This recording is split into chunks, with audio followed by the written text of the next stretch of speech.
धरी विजु जनता दल भली भाव में गोटे कुचक्री गोष्ठी द्वारा कबलित होउची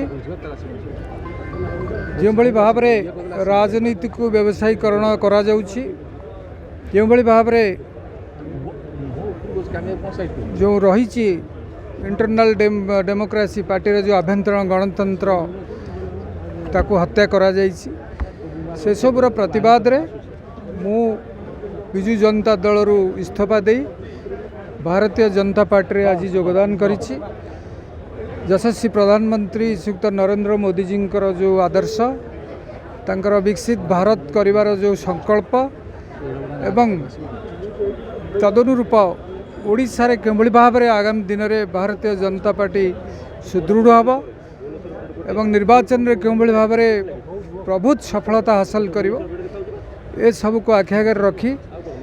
जड़े कर्मी भाव में भारतीय जनता पार्टी रे आज योगदान करछि। जो माने दल सहित प्रथम रु जड़ित थिले जो माने दल पई काम करथिले जो माने दल गठन रे थिले से माने भी तो दल छाड़ी दउचंती। बहुत पुरातन जो माने दल गठन करथिले जो माने बिजू बाबू सहित थिले आमे माने भी छात्र नेता हिसाब रे बिजू बाबू सहित काम करथिलु एवं ता परवर्ती मुहूर्त रे दल रे जो माने प्रकृत बिंधाणी दल को जो माने गढ़ी दल जो माने बहुत त्याग करचंती से माने समस्त आस्ते आस्ते दल रु विदाय नौछंती। तेणु गोटे गोष्ठी जहाँ कहली कुचक्री गोष्ठी से माने पुरातन लोक मानकु से माने तांकु दल रु विताड़ित करने प्रमुख भूमिका नौछंती एवं तांको कबलित बिजु जनता दल ही।